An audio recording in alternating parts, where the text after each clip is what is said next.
Hello, everybody. Welcome to the HoopsCast. I am your host, Jacob, a.k.a. Rusty Buckets, joined by my co-host, Muhammad, a.k.a. Mojo99. Say what's up, Mojo. Yo, what's up with y'all, man? But hey, listen up, guys. I gotta make a quick announcement real quick. This ain't no regular Mojo99 or Muhammad or whatever you want to call me, okay?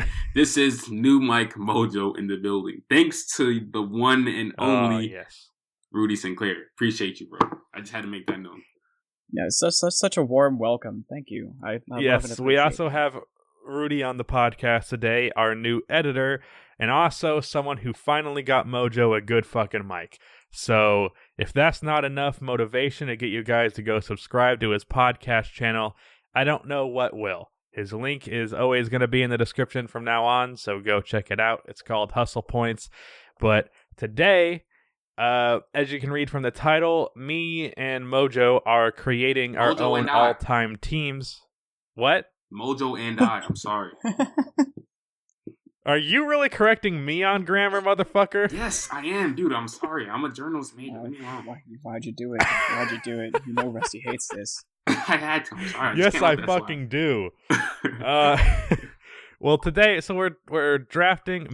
Mojo and I are drafting our all-time teams. However, there's a twist on it. It's not going to be like 10 superstar players. We only get 3 star players, and then we have to create a core around them from any team, any player of all time, but we can't just have a straight-up super team. We have 3 all-star players, and the rest of them are going to be a level below that. And we're going to be putting this in 3 different rounds. First round, the 3 stars. Second round, the other 2 starters. And third round, the 5-man bench unit. We're also going to lay out all of our play styles and then debate which team is better. And ultimately, Rudy is going to be the one who makes the decision who would be the best out of a 7-game series, which team is ultimately the best. And I'm going to pass this on to our host, Rudy, for he actually needs to do a coin flip to see who gets the first pick. Yes, sir. Yes, so Mojo, I will defer to you. Do you want heads or tails here? I want the head. All right, Mojo, I will give you that wrong. head. Oh, God! And what do you know? It turned up heads. Yes, sir. He's gonna pick LeBron. I promise you he's gonna pick LeBron. Hey, guess what? I'm gonna pick your mom. Okay. My mom's not very good at basketball. I wouldn't advise. All right, so where's Adam Silver at, or Rudy Silver at? Yeah, Rudy, introduce the first round. Yeah. So with the first pick of the first round, Mojo99. Oh, there's some enthusiasm there. Who is it, Mojo? Who are you picking with the first pick? I need to. There has a trade has been made. Bitch, what? A trade has been made. Mojo99 will be trading away his next 5 first-round picks for the first 5 picks to Rusty Buckets. I do not approve of this trade. Okay, never mind. As LeBron commissioner, James. I approve of this trade and veto your disapproval. You can't force teams to make trades. I am the league. Can you just make your fucking pick, Mojo? Yeah, I picked LeBron. Stop screwing around. I got LeBron. You got LeBron? Yeah, who could have called All that? right, so with the first pick, Mojo has LeBron. Rusty with the second pick of the superstar round. Who do you got? This is going to be controversial. Michael Jordan. Oh, very controversial. So we got LeBron and MJ with the first 2 picks of the first round. Some might say it's surprising. Others might say it's expected. Some might not listen to this at all. Those are the most. Most will not listen to this at all. Correct. So with the second pick, Mojo, of the superstar round, who do you have? Second pick, I have the Kobe Bean Bryant. Oh, matching up Kobe and LeBron as teammates, just like Team USA. I like it. Yes, sir. That's interesting, but I am looking at this from a hard lens from a fit perspective, and my second pick is going to be Stephen Wardell Curry. So we have Michael and Steph on Team Buckets, and LeBron and Kobe on Team Mojo. I gotta say, Rusty, interesting pick. I'm a huge Steph apologist, but second overall, or third overall, I should say, second for your team next to Michael. I'm looking at it from fit, man. Yeah, well, I'm just saying, I'm a judge here. I probably shouldn't try to help you guys out and inform you guys of my opinion beforehand. But I just say, if you're looking for fit number one, I would have picked Scotty. That's just me. So with the Scotty fourth over pick, Steph, are you insane? if you're fit is number one priority, proven track record there. Look, Adam, stick to your job, bro. Judge, so that's not ideal. Adam, stick to your job, bro. Yes. Next pick. Yeah, just fucking announce the next pick. Damn. So with the fifth pick, Mojo, who do you got? I select Larry Bird. Oh, all right. So we got Larry Bird on a team with with LeBron and Kobe. Team buckets. Definitely interesting. Who do you have to finish out the superstar round? That's making me want to change my original. Oh yeah, we were putting that pressure. Change that lineup, boy. Oh yes, sir. Hey, I want to let the people on this call right now know that he made me do this last minute, bro. Last minute. I did this shit within 10 minutes, bro. Look, give me the title right now. Might as well, bro. Come on now. Yeah, it's important for the listener to know. Got my man Rusty shaking in his boots right now. Rusty came into the show with a full day of preparation, and we switched the bro. format. Don't tell them that. When we Mojo is playing with a bit of a disadvantage here. It may be the reason he got the number one pick. I don't want to put on the tinfoil hat here. This motherfucker rigged it. Don't say that. I'm just saying it's possible. Okay. I'm not saying it's why. So how are you going to round out your trio? I am heavily torn between two players right now. Okay. I cannot decide between Dirk or Giannis. So I want a complimentary big man. Do I go with the one who's a better shooter, who is more dominant? Who do I go with? See, the problem is Michael Jordan can't really shoot threes all too well, so that's not a great fit with Giannis. And Dirk can shoot threes, but Giannis, I think, prime Giannis is better than prime Dirk. Yeah. So, I think I'm going to go with Giannis. All right, so with the final pick of the Superstar round, Team Buckets goes with Giannis Antetokounmpo. I'm going to say, within the first 8 minutes of this podcast, I'm definitely going to have to mark this one explicit. I mean, we're talking about head, and you're screaming, fuck me, and talking about dominance. There's a lot going on here that deems this one explicit. Let's talk about our trios here. Why do you guys? Let's discuss. Why do you guys form the big threes that you have? Rusty, I'll defer to you to defend your big three first. Okay, well, I was looking at this definitely from a fit perspective. Initially, I was going to go with a lot of shooting around Michael Jordan. However, Moj, after you criticized that Steph pick, you got me sweating a little bit. So I was like, I need to pick a team. I need to get just a little bit more talent and disregard the fit a little bit. Mm-hmm. So I wanted some shooting and Michael Jordan, Giannis pick and roll duo. Yeah. That's a hell of a thing to have to guard. Yeah, all right, coherent argument. Mojo, you have the floor. Defend your big three. Now, look, I'm not gonna lie. I had my as I was writing down my list, I was more going towards fit as well. But as when he said Michael Jordan, I was like, okay, no surprise. Then originally I had Klay Thompson on my list, and then I was like, bro, fuck. My big three was originally going to be LeBron, Bird, and Klay. But then I was like, bro, what the fuck? Like, hold on. I need to come in this bitch with some heat. so I needed an all-time two guard. Second best shooting guard of all time. I need that man Kobe on my team. So that's why I went with Kobe. At a certain point, just for some heat. At a certain point, the talent outweighs the fit. And I think we both made picks that made the team better despite the fit not being as good as it would have been with the other guys. Exactly. For sure. Because I think you can shoehorn fit when the talent's there, but you can't make talent happen, Yeah. Yeah, the Miami Heatles were good proof of that. Exactly. Precisely. Chris Bosh changed the game of basketball forever. For the second round, I think it's fair that the pick order flips around, and then round 3, it goes back to Mojo first. I don't know, Mojo, you want to take a vote on that? I think it's fair that he doesn't get all three first picks. I'm cool with it. Okay. All right. You're gonna be fair. Okay. All right. So Team Buckets, you have the floor. The first pick of the round out the starters round. All right. I'm gonna go with Tyson Chandler. Cool. All right. So we got Tyson on top of Michael, Curry, and Giannis. Mojo with his second pick. Who you got? I'm going to have Al Horford. Al Horford. All right, so second round, first picks, both going with the big man that the first round was missing. Very interesting. Team Buckets. Who is your second pick? Robert Covington. Bobby. Oh, all right. So we got a little bit the of defense most mid player in in Buckets. this bitch.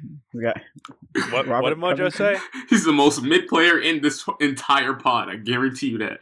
The most what player? The most mediocre player in this entire draft. Mid, man. He's one of the best 3-and-D players in this league. draft. Look, you said non-stars. In this man. draft, I mean, I said non-stars. Robert Covington is the best and most versatile 3-and-D forward that there is in the league, and probably in the league's history. That was not also a star player. Is it my turn yet? Yes, Mojo, you have the floor. You said we can pick dudes who are outside of their prime, right? Yes. Correct. Like not all stars. Cool. So I'm gonna take Steve Nash. So outside of his prime, Steve Nash. Well, it has to be a non-star year, Steve Nash. Yeah. Specifically. Yeah, cool. Because even outside of his prime, he was still a star-level player. Dude, all if right, you look so at look, looking it's at time his... to get granular. Let's figure it out. What year do you want, Mojo? What year do you say Steve Nash stopped becoming a star player? Well, I would just say to Mojo that I would look at this and look at his actual career numbers when he's not an all-star, because they're not that amazing. So he was an all-star at 37 years old, and that was his last all-star game. And that year he averaged 12 points and 11 assists. And he shot 53% from the field and 39% from three. But the year prior to that, and even the year prior to that, he averaged 15 and 11, and he just put up better numbers all around. So just what this the fuck man is pulling out the technicality. Look, man, I didn't want to do this to you. You made it. You did it to yourself. But go ahead. I don't know about that You one. did it to yourself. He wasn't an all-star. Look, okay. Let me say this. When I said that, I was specifically referencing Andre Iguodala, who is on my bench, because he had one all-star season. I didn't mean a guy who was a superstar for a good portion of his career. Too bad you didn't specify it. Too bad it's written in stone. You didn't specify it, Coach. Oh well. Weep. To be clear, you do not have Andre Iguodala yet. He is on your draft board. Exactly. I'm aware of that. All right, but the list. But so is it my turn? Bullshit. This is bullshit. Is the next round my turn? Yes, the next round will be Mojo's turn first. Bet Andre Iguodala. Your next. starting lineups. Iggy! Give me Iggy, bitch! God damn! Don't ever try me out my life. Iggy, next.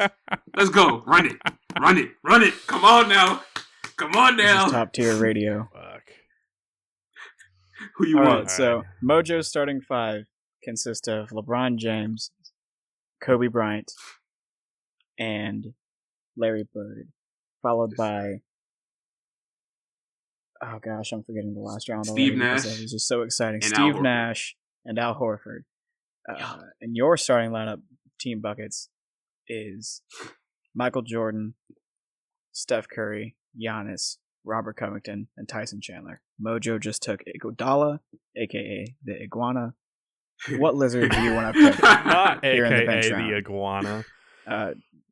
Who says who gets what nicknames? You know, as a fan, I get to nickname things.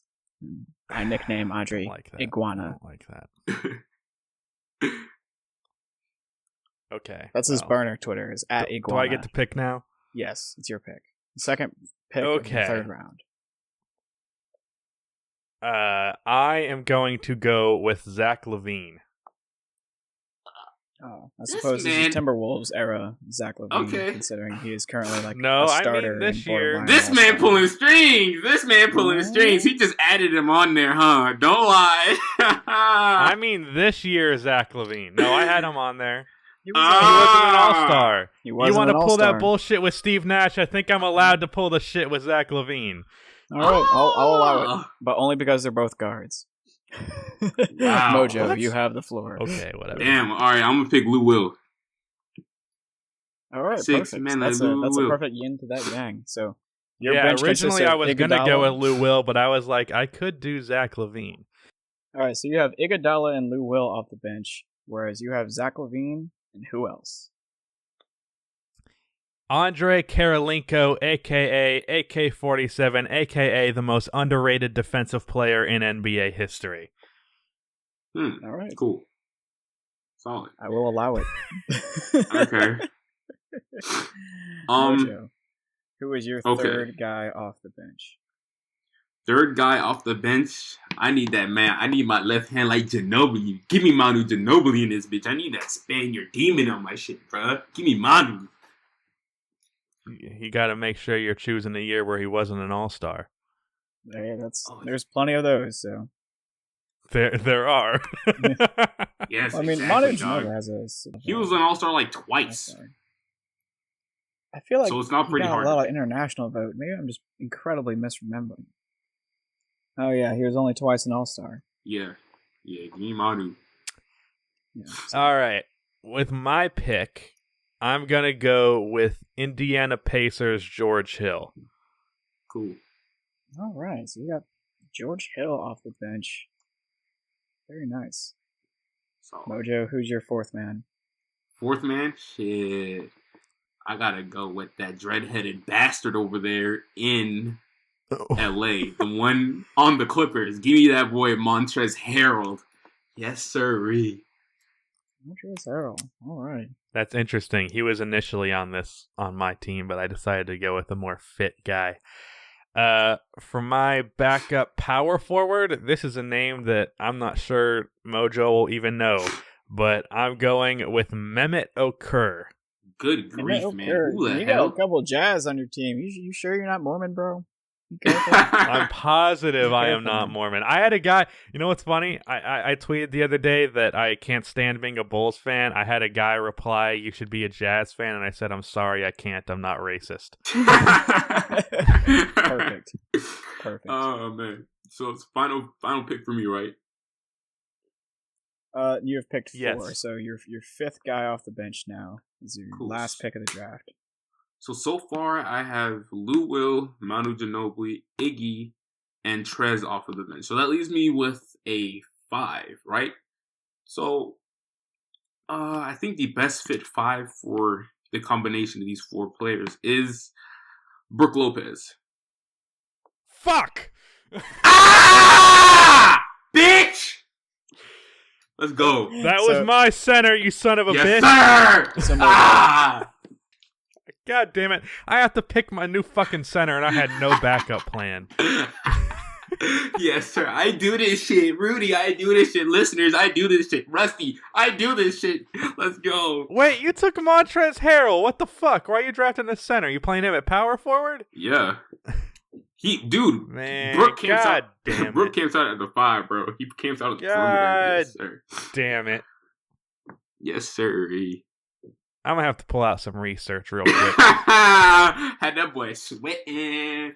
Now I'm having that boy rethink his plan. That's what happens when you face off. Since you want to play the technicality game, I'm gonna pull this one back to 2005 to a player that Rudy should know, and that is Pau Gasol. Dog, what the hell is wrong with you? What the hell? You know that's some cheese. What are you talking about, Pau Gasol? That's a pretty good pick. You picked fucking Steve Nash. Dude, Steve Nash is a weirdo. That's why. You look at his career, it's a weird. Pau Gasol, it's not weird, man. What the hell? You know, for a second... In 2005, he averaged 18, 7, and 2, and he was not an all-star. So, I win. You know, I should have picked Bradley Beal off my bench. Fucking bitch. I should have put Bradley Beal. That would have been a hell of a technicality. Yeah, all right, I wouldn't do that though. Too much of a breach. Mojo, you don't have the years, because I forgot to mention we're gonna pick a specific year for each of these players. I've kind of alluded to it. Mojo, do you have the years picked out yet? If you don't, I can go over mine while you're picking yours. No, I don't. You can do your thing first, Coach. Well, say your completed rosters first, guys. Let's recap the draft. Mojo. Okay, I'll go first. Okay. So at Stephen the one, Curry. Okay, you go. Bitch. Everybody talk at the same time. Stephen Curry, Michael Jordan, Robert Covington, Giannis, Tyson Chandler. Off the bench, George Hill, Zach LaVine, Andre Karolinko, Mehmet Okur, Pau Gasol. You're gonna have to describe to like most of us who the hell is Mehmet Okur. I know like that Rudy Okafor knows who he dude. is, right? Yeah, I do. I know Imani Okafor. I think that's a man's name, but I don't know Mini Okur. What the hell? That sounds like a fucking Teletubby. I'll pull it up right. All right. Mehmet Okur was a player who was before his time. Most definitely with that name. In the year that I picked him that I'm picking for him is 2008 because he shot 39% from 3 on 4 attempts a game. He was a power forward / center, a little under 7 feet tall. Was a decent rebounder as well, and was mostly just a 3-point shooter, but also a good mid-range shooter and a guy who could post up occasionally. Not anything special defensively. Cool. All right, Mojo, so what is your completed roster?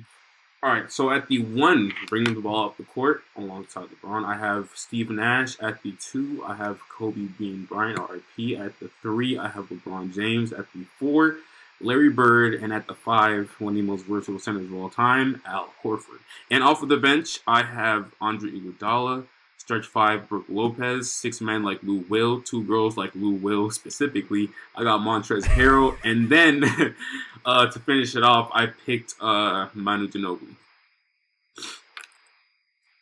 Gotcha. All right. You pick out the years for those guys. Yeah, doing it I already right now, have folks. mine chosen. So, Steph Curry, I'm obviously going 2016. Averaged 30 on 50, 40, 90. Next player, Michael Jordan. I'm going with 1996 because I think that was the best version of athletic MJ and smart team player MJ. Earlier in his career, his IQ wasn't as good and he was a little more selfish. 1996, still very athletic, but much stronger and also much smarter and a much better teammate. Robert Covington, I'm going with 2019 because that was the best 3-point shooting year of his career, 2018-19. Giannis this year because he's out here getting 30 and 15 and 30 minutes a game, which is absurd. And Tyson Chandler, I need to check real quick if this season he was an all-star or not. I'm like 90% sure he wasn't. 2011 probably? But yeah, 2011. Tyson Chandler, 2011. One of the best defensive players in the league, one of the best defensive centers. He's a great shot blocker, pretty damn good rebounder, so he gets the job done. Off of the bench, George Hill, I'm going 2015 on the Indiana Pacers. That was a year that Paul George was injured, so he had to step up offensively, and he averaged around 15 points on 48% shooting. Zach LaVine, I'm going this year because he's shooting way more threes, and I love it. And Andre Karolinko, I'm going 2005, and let me pull up the stats here. Andre in 2005, mind you, as a forward, averaged 1.5 steals and 3.3 blocks per game. One of the best and most underrated defensive players. I made a video on him a long time ago. I want to remake it just because I feel like he's incredibly underappreciated. Nicknamed AK-47 because his initials are AK. He wore number 47 and he's fucking Russian. So that makes sense. Mehmet Okur, 2008. That was the season he shot 39% from 3. I already talked about him. And Pau Gasol, I'm going 2005 because that was pre him being a star, but still him being a very damn good post-up player. All right, so a pretty strong bench unit. I gotta say, just something I've noticed. your starting lineup, outside of your big three, really no offense there. Is that by design? You're gonna depend on these? Yeah, that is guys? by design because I think I have plenty of offense with Curry, MJ, and Giannis. Yeah, for sure. Those are all guys who have averaged 30 in their career. So I think I'll be good. And do you think that Tyson Chandler being a non-shooting big man might be a problem theoretically, as him being just a kind of a dead space, taking up space in the corner on offense, might be a problem for spacing every once in a while? Or yeah, but initially my solution to that was drafting Dirk, but I switched it up to Giannis. But I think it's fine because he'll still be a lob target. If you got MJ go into the basket after the pick and roll, he passes it down to Giannis, and then Giannis throws the alley-oop Draymond Green style. I think that can work out. But we need it. We'll talk about that in a bit. We need Rudy's or Mojo's years. Yeah, Mojo. So let's go down your roster here. What do you think the best year of LeBron James was? That's a fun topic. It's definitely 2013. Yeah, I'm gonna go 2013 for that one right there. 2013 LeBron. That was the year. I think that was the year he won the Defensive Player of the Year, right? That he should have. Yeah. Yeah. Although I'm sure Rudy disagrees. Yeah, you're right. Marc Gasol won. Yeah, you are. I got to about that allegation. You're correct about that, but yeah, I got Fuck. Damn it. Anyways, okay, sorry. I just realized I could have picked someone else for my starting lineup, but it's all good. Still, my shit's still nasty. No smack your lineup any day. But yeah, I got 2013 LeBron for obvious reasons. This is the best version of LeBron. I believe he shot like nearly 40% from three. Yeah, he shot like 40% from 3-point line. Then after that, I picked 07-08 Kobe because that was his most efficient year. Especially from 3-point line, he shot like 35% or something like that. Then that's his MVP season, I'm pretty sure. Yeah, and then I got Larry Bird. I had to dig down deep in the gutter for this one because who the hell was alive to watch Larry Bird? I picked his 85-86 year. And I picked that year specifically because I think that was his most efficient. That was not his most efficient year, but I think. Yeah, I don't know why I picked that year. Yeah, I'm pretty sure Bird had a 50-40-90 season where he had like 25 a game. So it was 20, or 30 a game. Jesus Christ! Why did you pick 30? Wait, what year did you pick? It was 20. What year did you pick? Okay, I said it's 86-87. That is a 50-40-90 year, I think. Yeah, that is his 50-40-90 year. And he averaged. And the next year he averaged. Oh shit! Yeah, I'm just finding that out. He had better assists in 87. So. Oh, cool. I don't know. I don't think the difference matters that much. Yeah, but I got 86-87 Larry Bird, 50-40-90. Do it all. LeBron. His numbers were very similar to LeBron's. Then to the outsiders, the two non-stars on this team, I got Steve Nash, and let me pull it up real quick. Steve Nash's career is really weird because a non-star. Yeah, Steve Nash's career is really weird, and this is slick a reach because he's had better years, and in this year specifically, he wasn't an All-Star this year for whatever reason. But I got 2010-2011 Steve Nash. This man shot nearly 50-40-90. He was 0.5% off from three and like 0.8% off from the field goal. From field goal range. But he averaged 15 and 11. You know, I like him next to LeBron and Kobe and Larry dishing out that ball. And to finish it out, I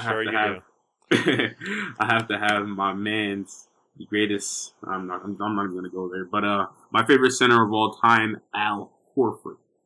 And for really, I forgot he was an Atlanta Hawk. Yeah, because I was like, initially, Al Horford is the type of dude that I would see you making fun of, but yeah, he was an Atlanta Hawk. Dude, so you know what pains me? Like, you know how that last year maybe there was an Al Horford meme that was going out with like a mannequin pointing at one another, and it was like, "Hey yo, this dude's watching Al Horford highlights." That pains me because that shit's not funny. I do that shit. You watch Al Horford highlights? Yes, man. What the fuck? What's wrong with that? Hey, relax. Oh, man. I appreciate Al Horford's game, but I'm not looking up his highlights. That's for damn sure. Well, wait, you're telling me you're not a member of the Al Horford Appreciation Club? I appreciate him. I'm not watching his highlights. Okay. I appreciate Wendell Carter. I don't watch his fucking highlights. Okay, so I got... Who's the most important Hawk historically during that era? Was it Paul Millsap or Al Horford? Which one was I think it was Al. I think it was Al. Interesting. That was for sure Al. I feel like Paul got more credit at the time. Yeah, he did because... Retrospectively. He was a better scorer. That's why. Yeah. But, yeah, I got 2016, 2017 Al Horford because that was the second year he started shooting hella threes. That's when the league saw a major turn. And he shot 35% from three. He put up 14 points, 7 rebounds, 5 assists. Gucci. And that rounds out my starting lineup. So, onto my bench. I have 2015 Andre Iguodala. That was the year he won Finals MVP. Not much needs to say. Yeah, that's the year I chose for him too. Yeah, weak, huh? Must suck to be you, bro. So, anyways, after that, I got Manu Ginobili. I think the year was 07-08. This man had statistically the best year of his career. He wasn't an all-star. He put up 19 on 46% shooting from the field and I think 40% from three. I'm not sure. I don't remember. But yeah, I got that man Manu Ginobili. He was 30 years old at the time. 07-08, and then I got Lou Will at year 2017-2018. That was the year he was nearly an all-star, and that was the year he was carrying the fuck out of the Clippers. Yeah, I remember his tweet about that. Exactly. And as for my last bunch of players, I got this year's Montrezl Harrell because I think most of us can agree this is the best year of his career. And to finish it out, I got that man Brook Lopez as my 5, and not until these last 3-4 years, my players. Yes, sir. He started chucking the fuck out of threes. And were you? Year, let me ask you this: I got 2018, 2019. What's that? Were you going to pick Andre Iguodala before? I swear to God, I was. He was the first man off of my bench. Swear to God. Yeah, he was the first one I was gonna pick. I mean, he did write a book called The Sixth Man. Yeah, but dude, here's the thing. I was planning on skipping around and thinking about who you would pick first. So you blew your own cover. When you're like Andre Iguodala, I'm like, okay, I gotta pick him first. He's gonna steal my names. I should have just said I have a guy who was an all-star once, and I just fucking said his name. Yeah, that's fine. Next time we do this, we're gonna do it with a pool where neither of you have any preparation at all, and then you can just learn everything. Preparation. Yeah, I almost said perspiration, but then I actually started sweating. All right, now we got to talk about the matchups between these two teams. So let's just go position by position. Steph Curry fucking destroys old ass Steve Nash. I think we can all agree. Yeah. Steve Nash in his prime was a horrible defender. Imagine him fucking with his shitty knees. Yeah. Next, Michael Jordan versus Kobe. This is definitely a good matchup for both of them, but MJ is a better player, so I think he wins that. Robert Covington, I think he'll give LeBron a problem here or there, but at the end of the day, it's 2013 LeBron. You can only do so much. Yeah. So, good luck. You're not holding him. And then who's your starting power forward again? Larry Bird. Oh, Larry Bird versus Giannis is interesting. Yes, That's interesting for sure. Yeah, that'll be a dogfight. I don't know if we can really say explicitly that goes one way or the other. What do you think, Rudy? I'll save my judgment for the end. I'll let you guys. Okay. Now. Yeah. All right. Tyson Chandler versus Al Horford. I think Al was probably a better pick just because he's a more modern center. Yeah. But I don't think Al Horford's gonna make a huge difference just because he's a little bit better than Tyson Chandler. And then let's just compare the bench units as a whole because I think the individual matchup doesn't matter as much with those. So looking at my bench, one mistake here is that the playmaking isn't amazing because George Hill and Zach LaVine are both adequate playmakers, but not great ones. But you have the post threat and Pau Gasol, who will probably be in the pick and roll a lot with Zach LaVine. And then you have Mehmet Okur, who's stretching the floor, and George Hill stretching the floor. George Hill, also a good defender. Andre Karolinko, a good defender. And one thing that I would do with this team is I would run Andre Karolinko at the small ball 5 whenever it was doable. Because he's 6'10", so he could play 6'10", he could play the 5. He played a lot of power forward through his career as well. Just simply because of his lack of shooting, like I would like to run a lineup of like George Hill, Zach LaVine, Michael Jordan, Robert Covington, and Andre Karolinko, something like that. Ooh, solid. So, what are you doing with your bench unit?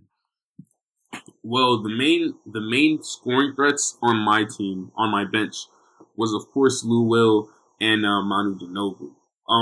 The tandem between those two, I think, is undeniably beautiful. But I don't know how well they'd fit together, though. That's the thing. I mean, I think they're the two best scorers. They're the two best scorers, obviously, off of the bench, and they can both facilitate pretty well. I'm not really too worried about the. Lou is an okay passer. He's not a great one. Yeah, he's not great. That's pretty well. He's not bad. It's not a weakness. No one would say that's a weakness in this game. So that means you're pretty okay at it. So, that's where I was going with those two. And, I needed two pretty good defenders. And obviously I had to pick one of the greatest defenders of all time, Andre Iguodala. He's a really clutch, one of the most clutch role players, to ever play the game. And also he's a really versatile, I do whatever it takes to win type of dude. So, I have him out there on the perimeter locking shit down. And I also have Brook Lopez out there as another quote-unquote defensive anchor for his shot blocking abilities. He's been one of the best shot blockers in the league these last few years. And I also have him out there specifically for his 3-point shooting ability. Because I think having to deal with Lou Ginobili, like attacking towards the paint or whatever, and having Brook Lopez out there in the perimeter, it's kind of a headache to deal with. And then I also have Montrezl Harrell, who does obviously always work inside the paint. So I think the duo of Trez and Brook kind of work really well. Obviously, I'm heavily biased here because I'm trying to win. But I would say, looking at your bench unit, Montrezl Harrell is a bad pick because you already have enough offense with Lou Will and Manu Ginobili, and he's not really a defensive player or really that great of a rebounder. I need an inside threat, though. I need something to balance it out. I need an inside threat. I'm not asking him in this series that I'm facing you against. I'm not asking him to put up hella points or nothing like that. I just need him to do his dirty work inside the paint because nobody else on this bench does it like him inside the paint. Fair enough. That's my also, I do want to say, since you put so much of an emphasis on your defense and I kind of just scrubbed over it, Prime George Hill is a really good defender, and then Andre Karolinko, like I said, one of the best defensive players of all time, so keep that in mind. And then Pau and Mehmet are both passable. Zach LaVine's the only bad defender on my team, unless you consider Steph Curry a bad defender, which I do not. Cool. Now let's talk about game plan with your team, with your starters and your bench. Jesus. All right. So I would run a spread pick and roll with a lot of off-ball movement with Michael Jordan as the ball handler and Giannis as the roll man. Get Robert Covington and Steph Curry moving off-ball for threes, Tyson Chandler setting some screens off ball, and then Tyson running to the basket when he can for an alley-oop. I think, like I said earlier, there's a lot of situations that could come up where there's a pick and roll, Michael throws it to Giannis, and then Giannis throws the alley-oop to Tyson Chandler, like how Draymond and like Kevin Looney and Andre Iguodala would do it on those Warriors teams. Yeah. And then for my bench unit, Same thing. It's going to be a lead ball handler in Zach LaVine with a big man rolling to the basket with some shooting around it. My one concern with this bench unit, my one main concern really, is that Andrei Kirilenko is a bad three-point shooter in the year that I chose for him. The years where he was finally good at three-point shooting, he wasn't nearly the defender that he was, so I made that sacrifice. Mm-hmm. But I think having a good portion of his minutes going to the 5 spot can help make up for that a little bit. Sweet. I mess with that. So my whole plan in this was to really just go for fit and also have a good balance of star power in this team as well. So I off rip, I think I picked Kobe second, right? Yeah, I think I picked Kobe second. I picked Larry Bird third. So I wanted a really powerful offense that meshes really well with each other. So set in stone, the first 2 players I had in mind was Al Horford and LeBron James because Al Horford is obviously one of the best passing. He's a do-it-all type big man. Whatever you want, he could do, and he's not. His usage rate he doesn't have to be necessarily used at a high rate either to be effective. He does all the little things. So I need that type of dirty work type center on my team in order to do what I do, which is win. So I had him. He was set in stone no matter what. I don't think you could put him next to damn near anyone in the league, and I think he could figure out a way how to play well off of each other, off of whoever he's around at the 5 position. So I had him, Kobe and LeBron and Bird. And at the 1 I had Steve Nash. So all these dudes right here, they're all exceptionally good passers. And I can just see this. I can see this being a stupid. You could play it either way. This could either be a stupid, fast-paced offense, or it could be a real. It could like be a slow down, nitty and gritty type of game. You could go either way. I don't think this. That is interesting. Yeah, the only like issue that I have in my mind is that like I'm trying to decide between like either like Kobe or Larry Bird. Who's going to be like that second option? Obviously, the first is going to be LeBron, but like. I'm not even sure if this is going to be LeBron, to be honest. It's kind of weird. If in your position, I would put Larry Bird Kobe as the second option in terms of who's getting the most touches and use Larry Bird off ball a lot. Yeah, exactly. But this is like one of those situations where like, you know how Golden State, okay, let's step back for a little bit. Okay. So, you know how these dudes in Golden State, Curry, KD, and Clay, all these dudes, their career averages when they joined up with each other, their averages didn't really drop substantially.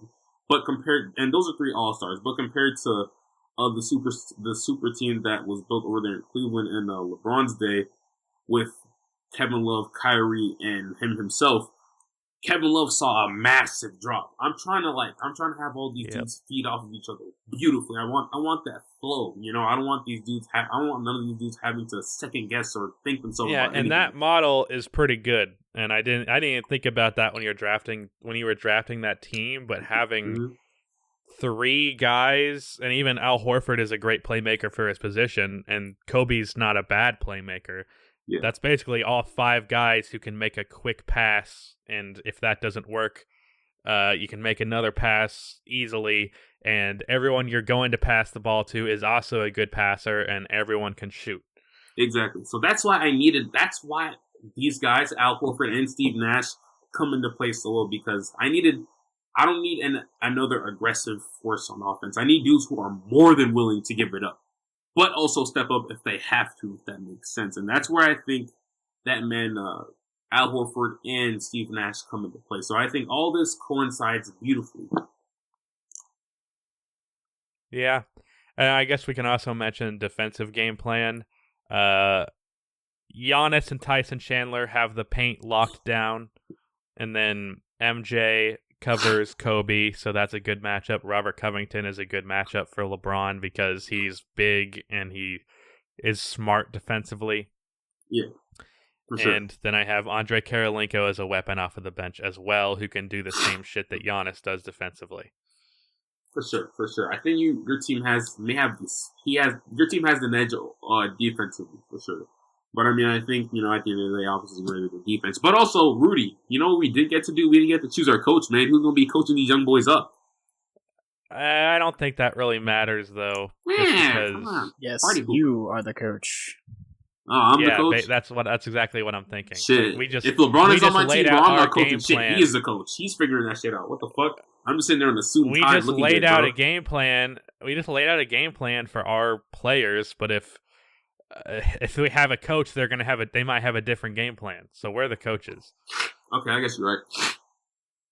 Yeah, perhaps next time when there's a limited player pool, we will have a coach. Or when I was creating the pool that we didn't use, I was thinking about using lots and lots of players who are more well known as coaches. Like I had lots of people telling me to use Pat Riley and Monty Williams. So, do you guys think that either one of you clearly won? I think I won. No. I think I won. Fuck you. Come on, man. My team just flows way too low for anybody to fuck with. I'm sorry. Look, it does flow better, but I think my team is better because sometimes when the defense that my team has is locking down, you need guys who can just bully and just get through the defense. And Michael Jordan and Giannis can do that shit. So is Kobe, LeBron, and Bird. Like team. None of that. Like, did you just disregard my 3 superstars? Like, what the fuck? Like, I'm talking about physically dominating. And Giannis can do that, LeBron can do that, but Jordan is better at that than Kobe is at just bullying his way inside. Okay, so what about LeBron and Bird? Like, Larry Bird's not like a dominant type of player. He's a finesse player. Is that right?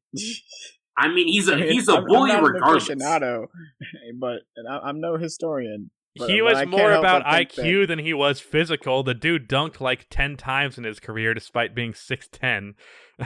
Yeah, he just seems like he wasn't like proto Mamba mentality. Like he's known for just being like, I'm gonna make every fucking shot in your face or whatever. Yeah, but that's not what I'm talking about. That's not what I'm talking about. I'm talking about like Shaq kind of dominant, like just being able to get a bucket, just being able to shove yourself into the paint and make a layup. Okay. I think my team still tops you on that, but okay. In terms of being able to force it, I think my team's better. All right. So and we have the better defense. Okay, so obviously I think I have the better offensive team. I don't think my team defensively isn't too far off, but your team does have an edge. I think but an interesting angle though. If we're talking about a 7-game series, that means the playoffs are a factor. Like if players like don't do well in the playoffs. And then you gotta break down each individual one of these seasons. I don't want to go over that. But I'm just saying, like, I'm just saying, look at this. Yeah, I'm just saying, look at this from like a playoff perspective in terms of how the game plan's gonna work and all. Well, I didn't pick no chokers on my team. It's harder to do everything in the playoffs. What do you say? I didn't pick no chokers on my team, so I'm straight. You picked Steph Curry, so leave me alone. Choker. Steph is not a choker. Come on. You picked 2016, Steph? 2016, Steph? Look, you forget? I understand. Look, but I don't need Stephen Curry to take the last shot. I got Michael Jordan for that, the clutchest player ever. I don't have Stephen Curry taking my last shots. I got MJ taking my last shots. Okay, so whatever you gotta say. When did you say that and you bite your own ass? But anyways, let's carry on. Let me ask you this: if from the coaching perspective, and you have to give one guy the last shot, who are you giving on your team? Who am I giving? Yep. Who are you giving the shot to? Yeah, there's just one player named. Gonna go with your LeBron bias? Or you're gonna go with Kobe? Your mom. Okay, I think I'm drawing it up for. I think I'm drawing up for Larry Bird. Because he's like the.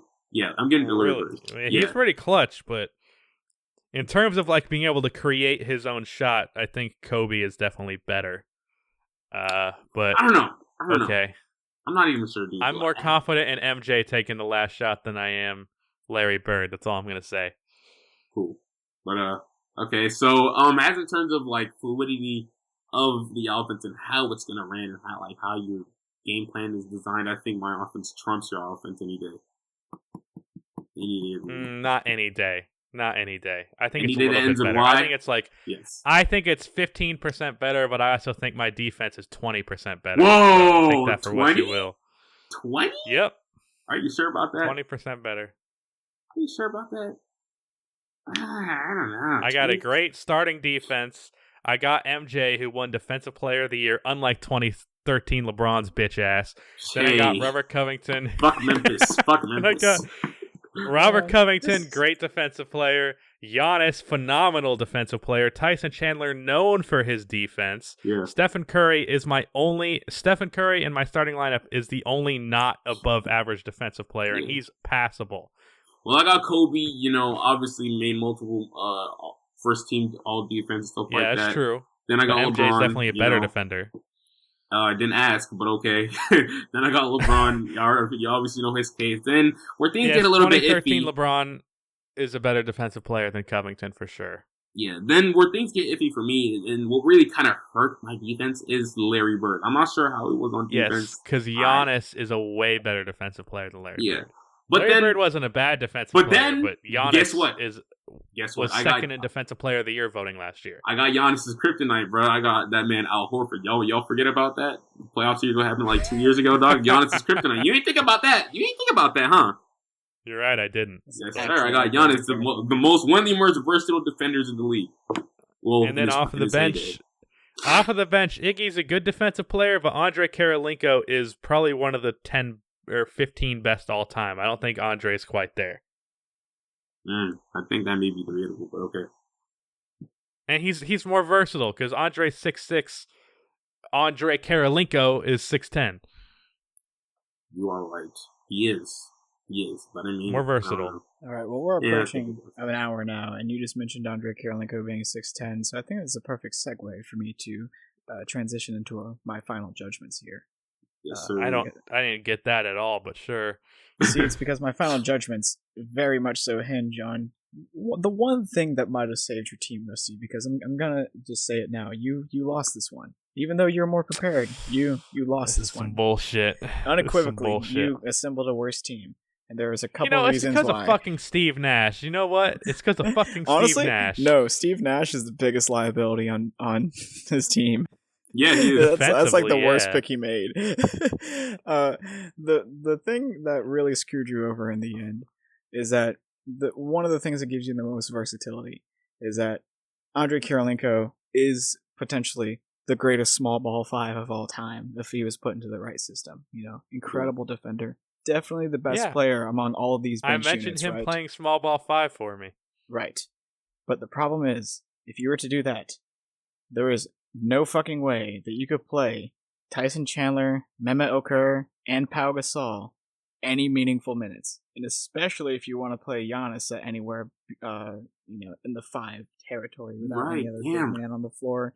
The things that make some of your guys the best. I cut Pau Gasol out of the rotation if I have to. Okay, I'll cut Pau out of the rotation like no, that. you wanted 5. You ain't no cutting out of nobody out of the rotation, bro. You wanted 5. Yeah, that's the thing. Me and Rudy I'm distributing your minutes, and you really can't get AK-47 more than 24 minutes a game if you give 24 to Tyson and Pau, because those are both going to be all center minutes unless AK-47 comes in and plays center, and then Pau and Tyson he's going to play a lot of power forward too. Not just small forward. Right. I'm imagining him playing mostly power forward, right? Like sort of like a. I think you're putting a little bit role. too much importance on the bench here.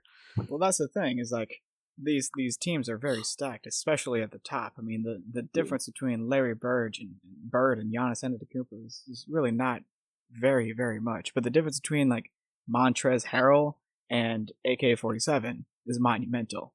And you think that might be enough to make up for it. Not really. But, dude, AK-47's really fucking good.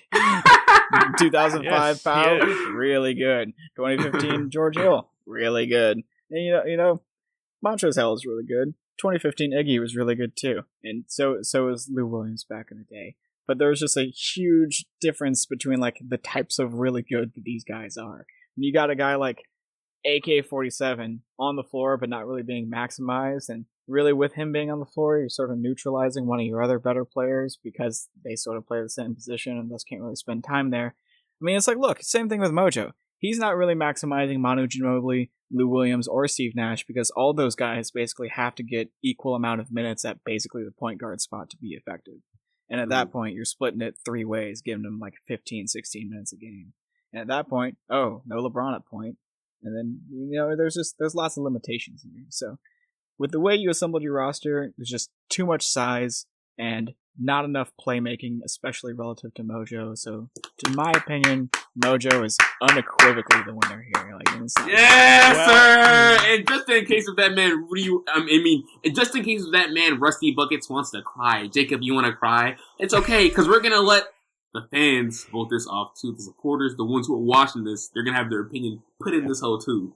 So just in case. Yeah, and I'm also going to put a poll right here because I want to see how they feel, because Rudy is clearly a horrible judge because he didn't pick my team. So we need to let the people decide. Yes, and if they don't pick me, then they can go fuck themselves. Look, I'm a better GM than you, bro. You can agree with me or fuck off. Yeah, I've been trapping over my league for years, dog. My league was my house, bro. It was my home. So I do this shit for real. Okay, let me ask you this, Rudy. If I picked 2007 Dirk instead of 2020 Giannis, would I have won? Oh, that's an excellent question. You give up a lot on defense, though. Your defense because that's who I was going to pick. Mm-hmm. That's who I was going to pick. I'm still going to say no, because that ultimately just kind of leans more into the problems you already have. What about 2014 Kevin Durant? I couldn't decide between those three people. I would strongly prefer Kevin Durant, just because you're not really thinking about him being utilized at the 5 as like a potential maximum little niche lineup. You're really limiting Kevin to the 4 spot, whereas Giannis, you might want to stick him at the 5 once in a while, so a little bit smaller. I think you're placing a little too much emphasis on the ability to be flexible with the minutes. I mean, the minutes are the time in which the game is played. I mean, yeah, but it's the weirdest way I've ever heard that fucking said in my life. I mean, you seem to have a problem with time. I think you're worrying too much about the fact that Pau Gasol would play 15 minutes a game. Perhaps. I mean, in my little lineup here, I got him at 24, and then Meme at 0. Meme? What the fuck? Yeah. What, you don't want to say Mehmet? Okay. Really make the T. It's really Mehmet. Quite. No, dude, guys, guess what? Guys. Sorry, this is completely unrelated to what we're talking about, but Markieff Morris just signed with the Lakers, the bad twin. Oh shit! Yeah, that's gonna both make Morris up twins for. In LA. That's gonna make up for. That's gonna make up for Marcus Morris and Reggie Jackson. Yes, I mean, what is one more eye but not a neutralization of another?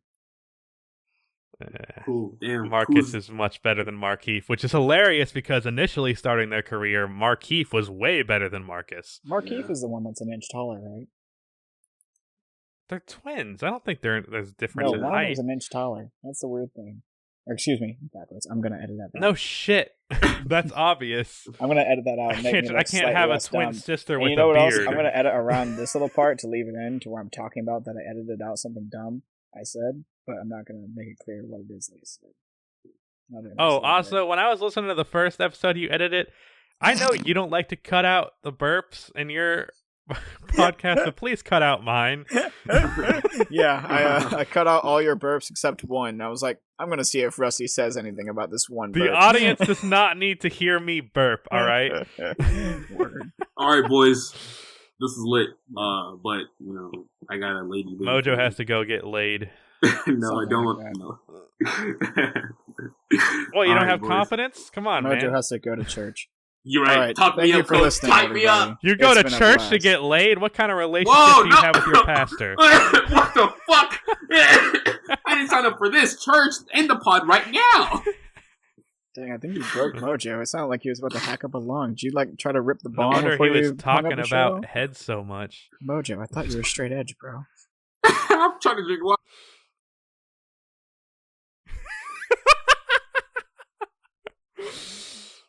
Yeah. I don't know if we've ever ended a podcast weirder than that, but hey, answer the poll above.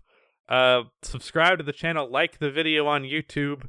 I say this every week, but I'm eventually going to get this shit on Spotify and all those other platforms. I'll fucking do it. Just leave me to be responsible for that shit. God damn. I'm not paying you more for it, but you can do it. I'll do that. Hey, Rudy, when do you think you can get this podcast edited? Probably 2021. What? Oh, you mean the year? Right. I'm gonna need within the next 2 hours. If you don't, you're fired. All right. All right. I'm on it. Yes, sir. Yes, sir. All right. Goodbye.